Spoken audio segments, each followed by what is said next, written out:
Hey, what's going on? This is Greg with Live Fitness, www.getlivefit.com, Kansas City's Eastern Jackson County's premier women's weight loss boot camp, coming at you to demonstrate a proper two-leg dumbbell row. Now we're going to be progressing this one with some single arm work, but chest out, shins up high for our very first. Now a row is fantastic. It's going to build up lots of great lower or core strength. It's also going to be building up lots of great back strength, all right? And back is a muscle group that we often neglect, just focusing on the muscles that we can see out here in the front, the shoulders, etc. But if we don't focus on the posterior as well, what's going to happen is we're going to start experiencing dysfunctions. We're going to walk around with the shoulders caved in, chest really shortened. We're going to start looking a little goofy. Plus, it's really going to be a hindrance on those bones and on those muscles in the back as well. So we're going to demonstrate this two-arm bent over row. We're going to start this from the very get-go. You're going to plant those feet, weight is evenly distributed on those feet, chest is out, shins up high. We're going to draw that belly button in tight into that spine. And if you don't know what I'm meaning, imagine someone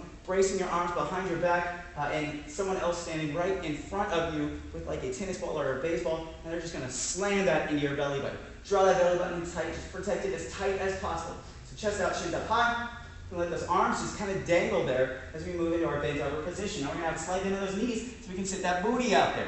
We want a good flat back in the spine, so not letting those shoulders round forward, all right? And we also don't want to be up at an angle. I want to be able to set like a bottle or a glass of water on top of that back, and it's going to stay there when we're just in this position. Now, what we're going to do for our bent over row, we're going to draw the dumbbells up to the chest with those elbows anywhere from 45 to 90 degrees, somewhere right around here, pointing out towards our sides. Chest out, shins up high, set that spine, draw it up. You're going to pinch those shoulder blades together. Imagine that you got a fly landing right between the shoulder blades, and you're just trying to get them off there. Just get out of there, get out of there. Pinch those shoulder blades, try to get them to touch as tight as possible, and then back down slow over the course of about 1 to 3 seconds. Pop it up, pinch those shoulder blades. Imagine that fly's right there. Bring them in tight, and then you're really going to feel those muscles engage.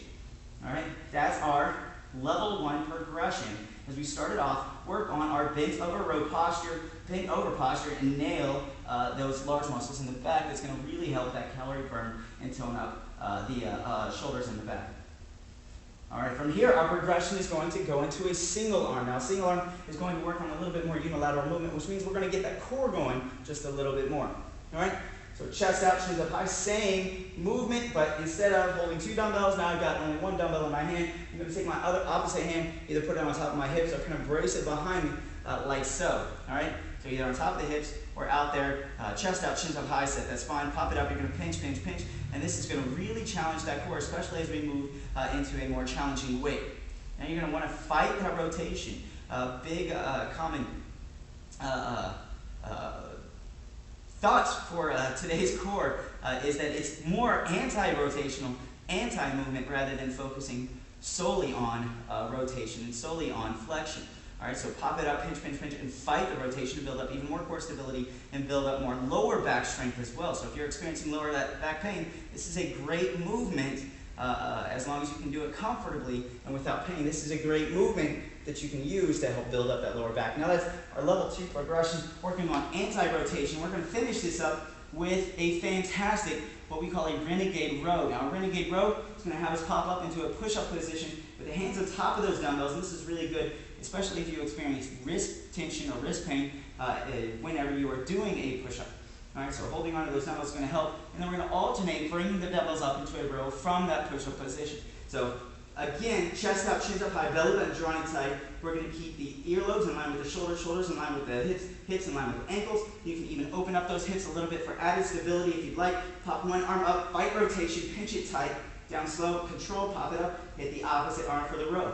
Now this is really engaging the core, building up lots of great strength that's really going to help you out as we progress into more difficult, more challenging, more complex movements. All right, now this is Greg with Live Fitness coming at you with our 3 progressions for a fantastic row to better help your back and your health. Check us out, www.getlivefit.com, Kansas City's and Eastern Jackson County's premier women's weight loss boot camp.